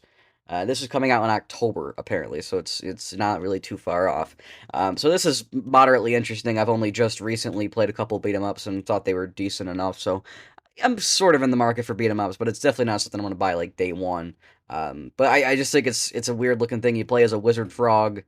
I don't know, man. You guys got to look this up. This is a weird zany thing. I thought it was kind of interesting, and Golden Axe is something. I don't think there's really been a whole lot of games like Golden Axe in recent years, so it's interesting enough. So Ghost of Yotoi, it's not even out yet. It comes out in like September, October. I don't remember when that comes out. Let me look that up real quick because I actually can't remember when. I know. I know you all are here to watch me look things up because that's totally an entertaining thing. October 2nd, that's when it's coming out. I am interested in Ghost of Yotoi, but not right when it comes out because I still have to play Ghost of Tsushima. So I'll probably get around to it in the next year or two. We'll see what happens, but anyways, Ghost of Yotoi is not even out yet, and they're already announcing DLC for it. So there's a new Ghost of Yotoi Legends DLC that's coming out next year. So I do find it a little weird, and I think it's a little off-putting when a game's not out yet and they announce DLC for it, or when a game comes out with DLC already available, because it seems like an excuse for them to just kind of make you pay more for it, right? Because here's the thing, they don't want the backlash of putting a game out for 80 or 90 bucks. But they're totally cool putting out a game for 70 and then an ultimate edition that includes DLC that came out on launch day for 90 or 100. So, Nintendo's getting all this flack right now about Mario Kart World DLC for 80 bucks. I'm like, guys, everybody freaking pays 80 bucks for games constantly. 80, 90, 100, even 120 sometimes for these ultimate editions. And nobody bats an eye because they disguise them. It's like they'll put out 80% of the game for $70, but then if you want to get the full thing, oh, well, now it's 120, but then nobody even cares because it's like, oh, well, it's DLC. That makes sense. I don't know. I think people just people are getting tricked too easily here. But I imagine it's going to be a similar thing. At least they're not putting it out on launch day because that would be even more stupid. But at least they're hiding it like, hey, it's going to come out a few days later, or whatever, a few months later, or maybe even a year later. But anyways, Cult of the Lamb is getting new DLC in some mountains, snowy mountains. I mean, it's, there's always some new DLC for Cult of the Lamb. That game has had a lot of support. I mean, I think it's been out, what, like 7 years now? 6 years now? It's been a little while. I don't actually know exactly when that game came out, but it's been a little while, and they've had a lot of DLC. I know I have my Deku Deals. It's an app that you can, track multiple stores for, like, wish lists and stuff. I have, like, 500 games on there that I'm watching, mostly indie games that are digital only. I'm waiting for them to go on sale. Now, to be fair, I'm waiting, but then when they do go on sale, I often don't buy them anyway, so I've only bought a few things off of there. But anyways, so it's called Deku Deals. And I know I was looking up Cult of the Lamb because I was going to put it on my wish list. And when I looked up Cult of the Lamb, there were like 50 things that popped up because obviously it's on a lot of platforms, but it's also like there's just DLC after DLC after DLC. It's crazy. It's like there's so much stuff, and then there's like all these different editions. You can get the one with all the DLC. You can get the one with these DLCs, these DLCs. It's like, oh my gosh, it's a mess. I don't even know what's going on. Shovel Knight was kind of a similar thing, right? I looked up Shovel Knight, and I'm like, which one of these is the Wii U game? I want the Wii U game, and I want all of it. It's confusing sometimes when indie games put out DLC because they put out so many, and the DLCs are all so small, and then they get bundled together, and they're on sale. It's like, it's confusing sometimes, especially for some of those higher profile indie games. But that's cool. I mean, I'm glad, games like that do get their own DLC and do get more content and stuff. It's cool, but it's a little strange sometimes, it just, it's a little strange. They were getting some more news about the Outer Worlds 2. The Outer Worlds 2, obviously, that was announced at the Xbox Summer Games Fest presentation. That's coming out on October 24th.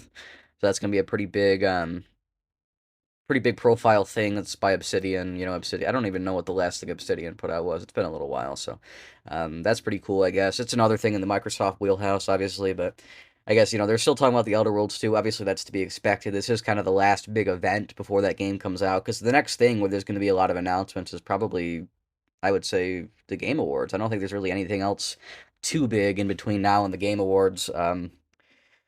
Yeah, I think that's kind of the next really big thing, and obviously, games like Ghost of Yotoi and The Outer Worlds 2 will be out by then. So it is kind of strange. We're actually getting like towards the end of the year already. Like it's only August, but it already feels like we're like definitively in the second half of the year. We've been in the second half of the year for a little while, but we are like definitively in the second half of the year. There's no arguing it. We're very much like the year is wrapping up. Not quite wrapping up. I think it'll be wrapping up definitely in like October time.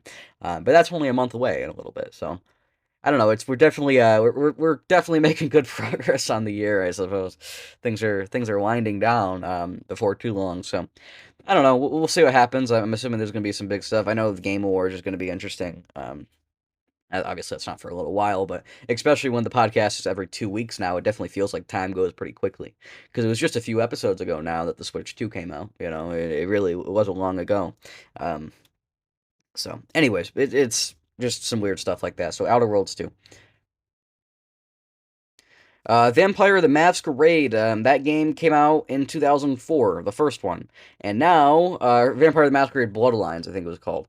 But now, the second Bloodlines is coming out this year, or maybe it's next year. This year, October 21st. So, this has obviously been big news. This is another, I would describe it as like a CRPG, right? It's almost like a Baldur's Gate kind of thing, from what I know. I don't know much, but that's I believe what it is. Um, but anyway, so I think that's it's weird. It's another one of those big things that people have waited for years for, and that got a release date at Gamescom finally, so people were excited about that. I guess there's going to be a big crossover between Monster Hunter Wilds and Final Fantasy XIV. So each game is going to get new content. Monster Hunter Wild people are going to be able to ride chocobos, which is definitely strange. Uh,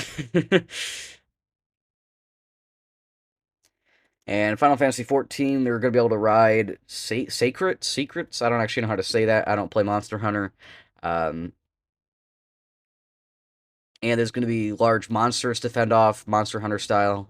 So I don't know. I don't know much about Final Fantasy XIV or Monster Hunter Wilds for that matter, but I think that's interesting that there's a crossover between the two. All right, so Atari, believe it or not, they kind of still exist. They every now and then they seem like they sort of exist. Obviously, Infogram bought them way back in the day. It's been a long time now, and they've been like kind of existing the whole time, and they've put out a few things here and there. It's like they put out some stuff here and there, and then they did the whole Atari VCS thing years ago, where they put out this Atari VCS console. Well, they kind of put out the Atari VCS console. It was supposed to be this big thing. They were taking pre-orders. They ended up canceling a bunch of pre-orders. The thing got delayed a bunch. Eventually, it did come out. Some people got one, some people didn't. Every now and then they go on. There's like 5 more units, not five, but there's like 1,000 more units. You can buy a few, and then boom, they're gone again. And it's a whole thing. And also, the Atari VCS sucks to put a bow on it all. So Atari only sometimes exists, and the whole thing with the Atari VCS is they were gonna have these big like these old games remade, like not remade, but like new games in old series and stuff, and so they did like Yars Rising, was a big one based off Yars Revenge. They did some new Space Invaders thing. I don't know. There were a few things. There really wasn't as much as they were making it out, though. I'm assuming development's been pretty slow at Atari. But now we're getting a new Atari game, finally, and this is Bubsy 4D. So, of course, Bubsy, I don't think Bubsy's had a game in quite a long time. But there was Bubsy 3D way back when, and a lot of people didn't like it. This was back on the original PlayStation. But now we have Bubsy 40. So I know, the weird thing about Bubsy 40, I had heard about this. I actually, because I didn't watch, like I said, I didn't watch the original I didn't watch the Gamescom live, so I read an article that same day about Bubsy 4D, and I was like, okay, what about it, right? Like this is nobody even likes Bubsy, but apparently Bubsy 4D, from what I've seen, and I've actually now went and watched the trailer myself, Bubsy 4D actually doesn't look half bad. It actually looks kind of interesting. So I randomly out of the blue, I'm actually kind of interested in Bubsy 4D, which I never would have really expected would be a thing. So I don't know, I might even buy Bubsy 4D. To be honest with you, like just out of the blue, I'm like, "Hey, Bubsy 4D," and I know this is a lot of people had the same opinion. They're like, it was just so random. Like, who would have ever expected? Maybe there was some leak that I missed or something, but like, who would have ever expected any sort of any sort of new Bubsy game was ever going to come out? That's sort of crazy. I don't think they ever announced. I think this is a totally new announcement as far as I know. But I don't think we got a release date for it, though, so I'm not entirely sure. I should actually check on that, because I actually don't know. Pretty sure there's no release date confirmed for that. Yeah, no release date confirmed to that.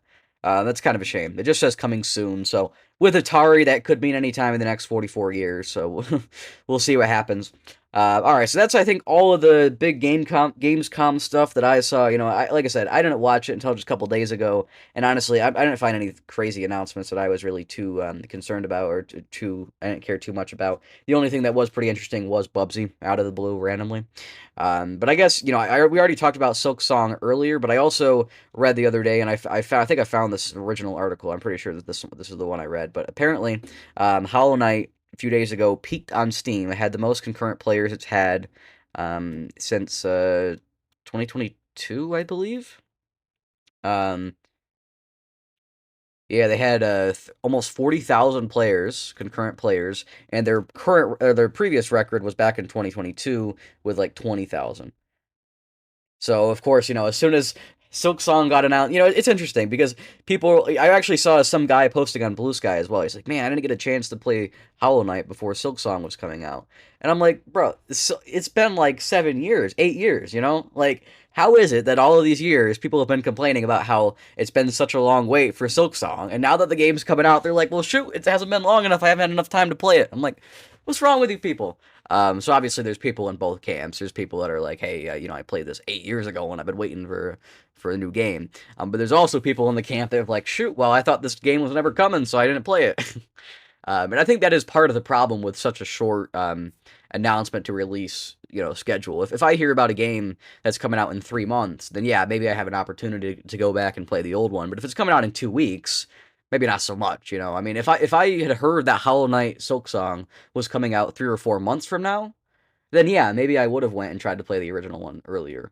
But because it's coming out so soon, I'm like, you know. So I'm kind of in the same boat, but I'm not like too upset about it. I know some people are like, oh my gosh, no, I can't play Hollow Knight. They haven't given me enough time to play Hollow Knight before Silk Song. I don't know. Anyways, I find it really funny that there's like it's like a double-edged sword, right? So for some people, it's like, hey, finally, you know, we get the new game, and for other people, it's like, what? It's not time yet. So anyways, I thought that was kind of interesting. Here we go. I pulled up an article about the Kirby Air Riders Direct, not because I needed to read anything about it, but just because I had to remember to talk about it, because honestly, I don't think the Kirby Air Riders Direct was all that exhilarating. It was, you know, it was a Kirby Air Riders Direct. I think I might have talked about this a little bit in the first segment, but I actually recorded that yesterday, so I'm not entirely sure that I did. I definitely didn't go into full detail, so I'll briefly mention a few things. To be honest, you know, there was that Mario Kart World Direct back in May. Was it May or no? I think it was early June. I think they did it just a few days before launch. Anyways, there was that Mario Kart World Direct, and when that Direct happened, I was very disappointed. I actually live streamed my reaction to it, and I basically didn't say a word. I was just watching it, and I was like, huh. Okay, we knew that. We knew that. Yep, we knew that. We knew that. You know, and that was the Mario Kart World Direct. The Bonanza Direct happened instead, like, you know, a month later, and the Bonanza Direct was way better. It blew the Mario Kart World Direct out of the water. And to be fair, I do kind of like this new format of the Nintendo Directs that are game specific. Now, I hope this doesn't take away from, you know, these big announcement Nintendo Directs, which, to be fair, this year I think it may have. But also this year is a little bit weird because, you know, it's been such a big year with the Switch 2 coming out. So I can respect that Nintendo Directs are not going to be on a regular schedule this year, but I hope that next year they can go back to a regular schedule and also still have these game-specific Directs, because these game-specific Directs are pretty cool, I think. I think they're a neat idea. So anyways, so, the Kirby Air Riders Direct, I would say was better than the Mario Kart World Direct, because not much can be worse. Because we actually didn't know the stuff they were telling us. Like, we knew pretty much nothing about Kirby Air Riders, and they did actually give us quite a bit of information, which was cool. But it had nothing on the Bananza Direct, and I think part of it is because I'm just more excited about Bananza. I played the game. It's my second favorite game of all time now, probably. So, I like Bananza a lot more, and I was already more excited about Bananza then than I was when the Kirby Air Riders Direct dropped for Kirby Air Riders. So I think that kind of played into it as well, but I also think it wasn't quite as good a Direct as the Bonanza one, because, as much as I think the Mario Kart World Direct was probably too short, and the Bonanza one might have also been too short, the Bonanza one was, like, packed with information. It was very concise, very to the point, and, it really gives you a lot of information. The Kirby Air Riders Direct also gave us a lot of information, but it wasn't concise. It was all, it was very long, actually. It was like a 45-minute Direct or something on information that they probably could have put out in a newsletter. That's how I felt about the Kirby Air Riders Direct. Like, they definitely could have put this stuff out in, like, they could have done a 15-minute Direct. I think Mario Kart World should have had the 45-minute Direct. Bonanza should have been, like, 30, and then Kirby Air Riders should have been, like, 15. But instead, it's been sort of the opposite way. Where Mario Kart World was the one that they tried to keep short and sweet. But the problem with Mario Kart World is we already knew some of the stuff that they were telling us, so it didn't make sense. It was short, but also not sweet, because we knew everything. So it was stupid. The Kirby Air Riders Direct, this was the one that we didn't know stuff about, and they just drew it out like, man, we're going to talk all day about this and this. And I like Sakurai, but man, the man's a chatterbox. They need to do some editing. They need some editors. Now, to be fair, look at me. I'm here doing the same thing. But, like, man, like, that guy does not shut up. Much as I think he makes some good games, sometimes I'm like, what is he even talking about? So, no, I don't mean to disrespect Masahiro Sakurai. I respect his games and stuff, especially, like, Smash Brothers, but man, it is, sometimes I'm just here like, man, you've got nothing to say. It's like Nintendo came to him yesterday, and they're like, hey, you wanna make us a little Direct about, Kirby Air Riders? And he's like, sure. And so they just didn't edit it. They did it all one take, and he just kind of rambled for a little while, and they called it good. That's the impression I get. Obviously, that's not exactly what happened, but that is the impression I get. I just found it really strange. I'm not saying it was low quality, but I'm just saying I feel like he kind of. I don't think all the information was relevant. I don't think all of it was necessary. I think they were really trying really hard to sell us on Kirby Air Riders. I think here's what's happened, right? Kirby Air Riders, they originally announced for 2025. I think there was always the intention that game could get pushed to 2026. And I think the reason why they had it in November was, in case there wasn't enough stuff to fill those holes, they wanted something out, in the first launch year. But also, I think the reason it did end up coming out in 2025, or it is coming out in 2025, is because Mario Kart World has done so bad online. Like, the online numbers for Mario Kart World are pretty pitiful. So honestly, I think that's part of why Kirby Air Riders is actually coming out in 2025. I was expecting for it to be pushed to 2026, but it has not, and it is actually coming out in 2025. I believe November. Gosh, I need to remember these release dates better. It's coming out in November, that's for sure. Was it the 20th? I want to say it was the 20th. Yeah, the 20th. Okay, I was actually right this time. Which, by the way, Kirby Air Riders got some pretty good box art. I like the box art. But anyways, so Kirby Air Riders, that's coming out November 20th. I'm not going to pick it up day one. I might play it at some point next year, but I'm not that interested. I'm not a huge racing game guy, but on top of that, it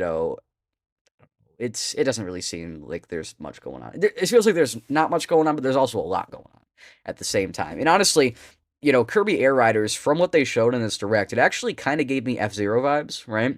And I know it's also very similar to the original Kirby Air Ride, but I think the thing about Kirby Air Ride is it's more fast-paced. There's more chaos, more items. There's a lot of stuff going on, kind of like F-Zero. And so, for some reason, I was getting F-Zero vibes. I'm not really sure if, as somebody who hasn't really played a whole lot of F-Zero, or hasn't played Kirby Air Ride, maybe I'm just crazy, but that's kind of what I was getting from this. And that's cool. And I do want to play it at some point, but I'm not really looking to pick it up anytime soon. I kind of wish they would have made a Smash Brothers instead, but I understand making another Smash Brothers game is going to be pretty ambitious, and I think there's a really good chance we're not going to get another Smash Brothers game this generation. I think there's a really good chance that they push Smash Brothers to next generation, and we just don't see one on the Switch 2. And honestly, I won't even be that disappointed if that ends up being the case. I think that's totally acceptable and fine. It is what it is. So, anyways, we could end up getting Kirby. We are going to end up getting Kirby Air Riders. Like I said, I'm not going to pick it up on launch. I'm probably going to get it at some point, whether that's later on in the year in December, or whether that's next year, whether it's 2 years from now. I'll play it at some point. I'm just not really looking to anytime too soon. So that's kind of where we're at. Bungie, they're originally the Halo people, then they got bought by Sony. Now they're the Destiny people. So at one point, Bungie was making a game called Marathon. That was supposed to come out this September. But back in June, it was delayed indefinitely. I'm reading off a GameSpot article, basically.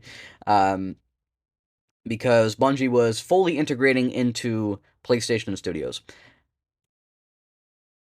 Pete Parsons was the former Bungie boss, and he is now also, he's stepping down, and they're bringing in a new guy.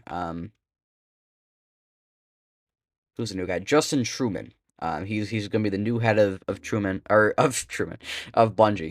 So there you go. I don't, like I said, I mean, I don't play Destiny. I haven't played the Halo games either. I do plan to play the Halo games at some point. I don't play Destiny. This isn't a big deal for me, but I know that that's going to affect a lot of people. I don't know what's exactly going to happen with Destiny and all this when they do fully lose independence to Sony, but I don't know. If there are some people out there that are like, man, Sony's out here buying up all these studios and, putting them together. I'm like, guys, are you crazy? Look at the Microsoft corner, man. Look at the Microsoft corner, because they're going crazy. Everybody's getting incorporated to Microsoft Studios. Soon enough, they're gonna be buying Nintendo. It's gonna be Armageddon out here with Microsoft. So, honestly, I'm not like upset with Sony here about buying up these studios. I don't think they're doing nearly as much damage as Microsoft is. Microsoft is kind of being a bit of a problem right now. Sony, not so much. It is what it is. I'm not like a Sony fanboy. I'm not a Sony pony. It is what it is. It's fine. It's the way things go. But yeah, I do think Microsoft's being a little too aggressive right now. Speaking of Microsoft, the ROG Xbox Ally and the ROG Xbox Ally X. I think I might have talked about this last show, but those are coming out on October 16th. We've known about this for a little while now. I don't really have much else to say about this. Personally, I'm not going to buy one. The things are like $12,000 now. I think they're, what is it, 900, 950, I think is what they said. Maybe 900, 1,000, whatever it was. Or maybe it was 800 and 950. Whatever it is, it's expensive. We talked about it last week, I believe, but I just forgot to mention it again because, first of all, ROG Xbox Ally X, I like saying that every show because that's the most ridiculous name I've ever heard. And also because, I don't know, they're stupid and I like to complain about them. PS5. Speaking of things that are expensive, the PS5 is now increasing in price. All of them, actually. So the PS5, the one with the disc drive, is going up to $550. Actually, it already has. I say it's going to, but it already has gone up. Went up a few days ago, earlier this week. I actually went out to Walmart and I saw it for myself. I was like, oh my gosh, it's expensive now. Not that it wasn't before, but now it's more expensive. PS5 Digital Edition is $500 now, and PS5 Pro is $750.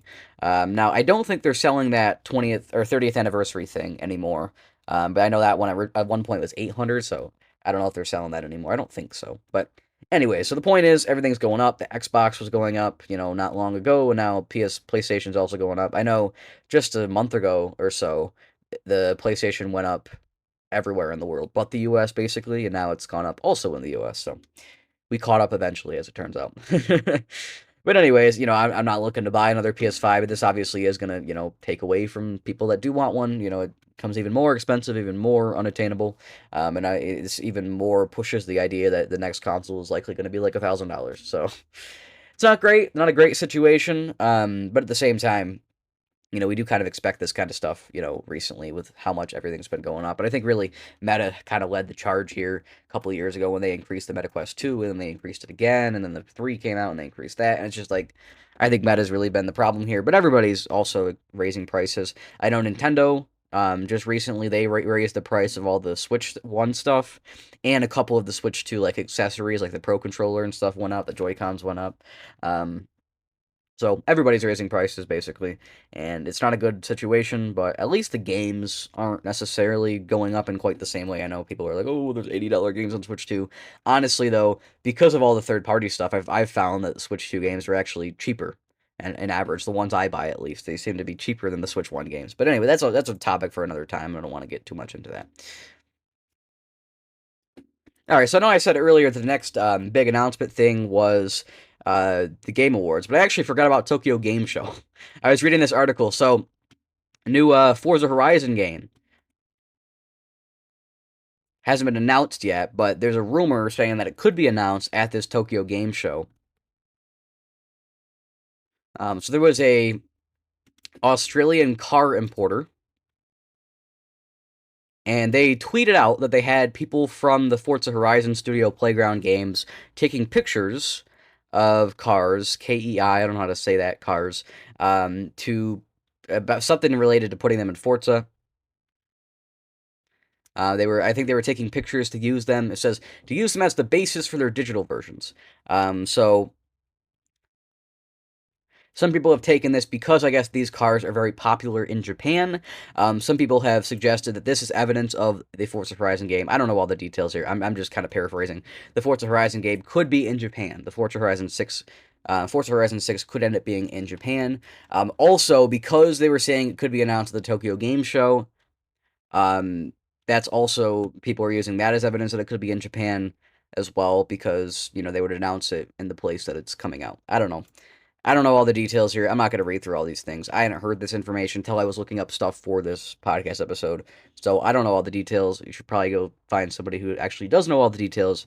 But anyways, Forza Horizon 6, I suppose, could end up in Japan. I think that's a cool setting for a Forza Horizon game. I haven't played the other Forza Horizon games because they're on Xbox. I know Forza Horizon 5 did finally come over to PlayStation, so I might end up playing it there, or I'll just wait and see if it ever comes to Switch 2. I don't know if it will, but it could. We'll see what happens. Another big leak. Nate the Hate, Nate the Hate's always leaking some stuff. He posted on Twitter claiming that Starfield will be coming to Switch 2 sometime in 2026.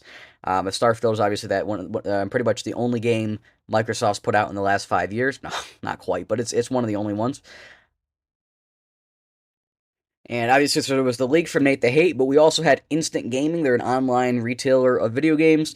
They accidentally, I guess, listed Starfield under recently added games for Switch 2. So both of these leaks together, I think, are pretty good evidence that Starfield is in fact coming to Switch 2. Obviously, this isn't confirmed. We don't know for sure. But I think between Nate the Hate, who's obviously very reliable, and also the online store listing, those are usually pretty reliable too. Usually those things end up being true.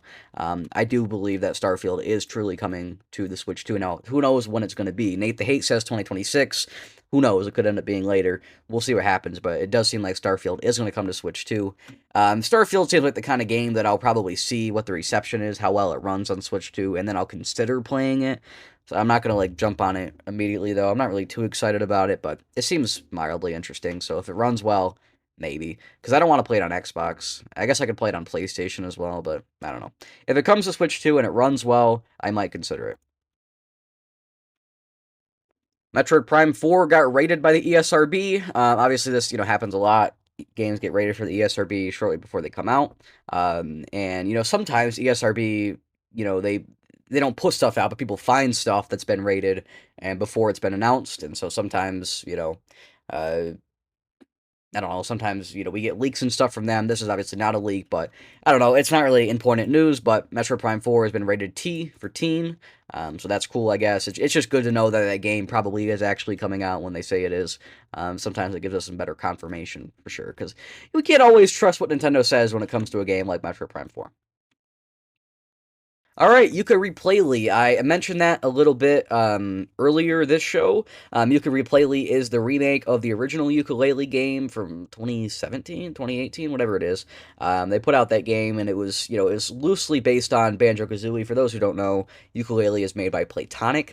So Playtonic is a studio that was originally founded by people who left Rare after the Microsoft acquisition, and so there's obviously some influence there from Banjo-Kazooie and from Donkey Kong Country and those kinds of games.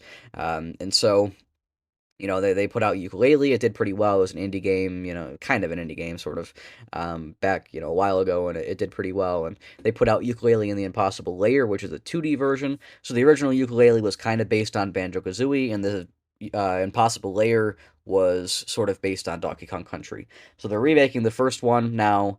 and it's coming out on Switch 2, PS5, and Xbox Series X. I don't think it's coming out on last gen stuff. I think it's just modern consoles, and it looks like it's actually getting a full physical release, not from limited run or anything. It's actually getting like a proper release.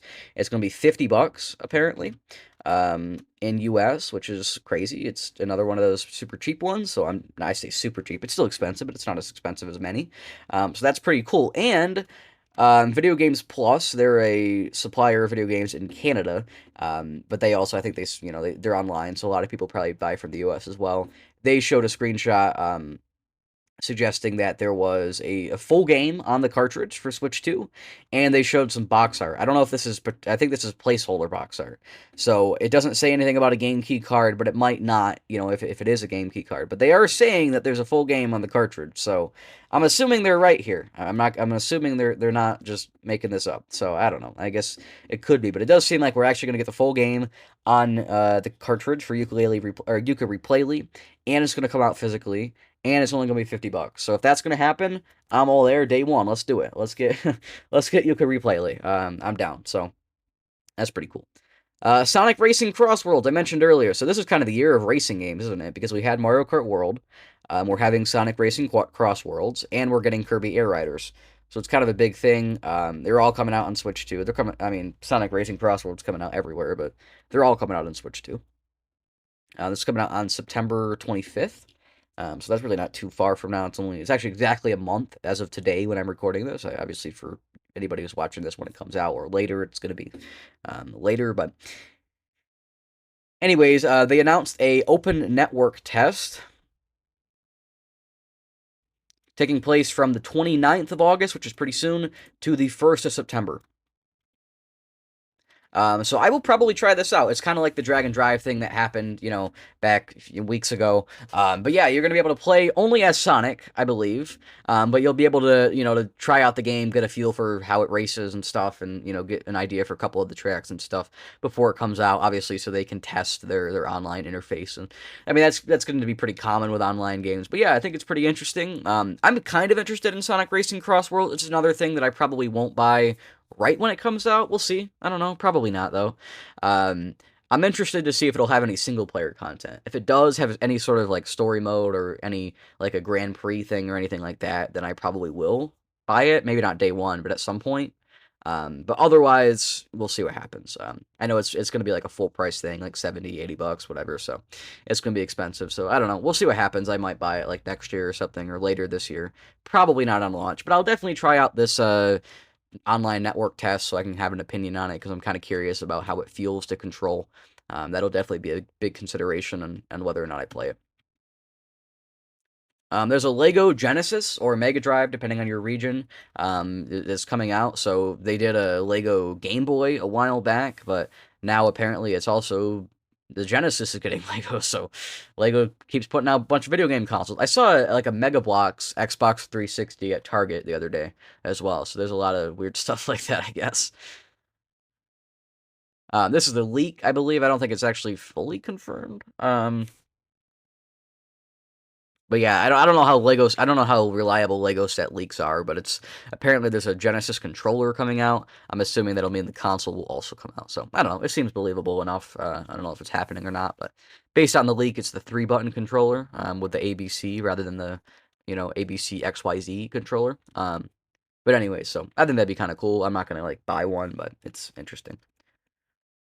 All right, so I heard about this a while back. So Acclaim, right? They were around back in the day. Acclaim made a lot of stuff back on Super Nintendo. They made a lot of stuff back on 64, I think PS1. They made some stuff, and then they kind of disappeared. They went bankrupt. They vanished. Acclaim is back. They came back earlier this year, and I heard about it back then, but I didn't really know all the details. I don't know if they were really making anything. I was like, surely they must be making something. But apparently, just a couple days ago, they had a PR release where they promised big things to come, and it's supposedly hard at work on its mission to bring players unforgettable, lasting experiences that'll make them keep coming back for more. I'm reading this from a Nintendo Life article. So apparently, there's going to be some big thing next week. Everyone's saying, or some I don't know if the leakers are saying or they said it.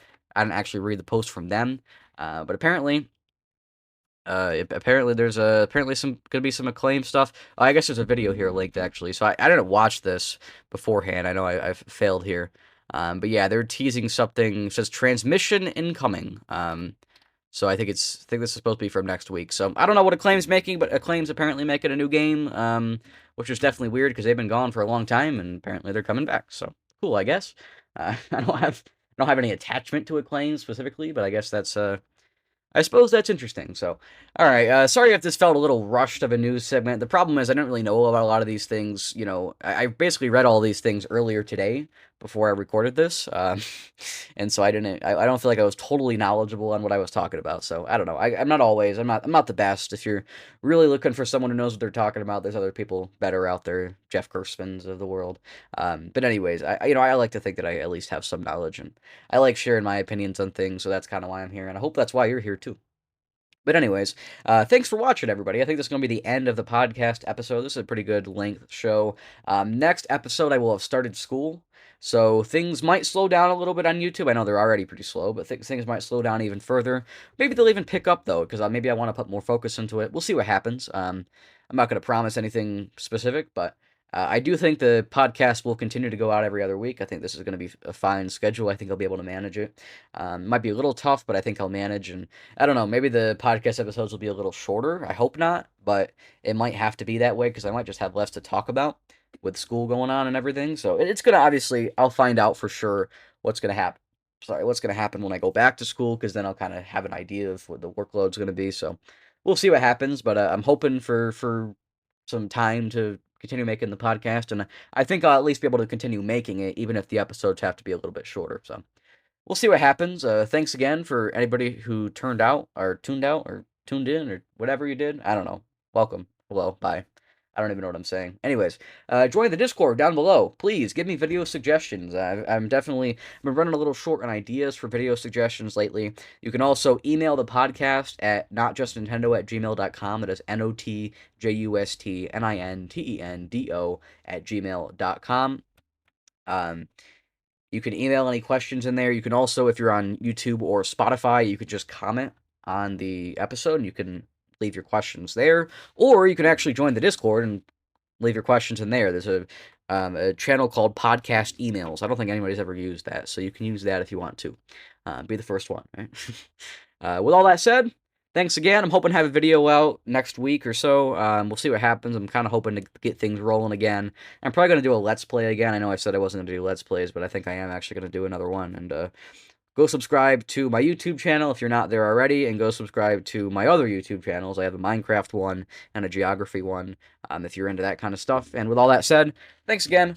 I'll see you all in 2 weeks, or in my next video if you want to tune into that. I might do a live stream in the next 2 weeks as well. And that'll be it for me. Goodbye, everybody, and let's get some Bubsy 4D, right?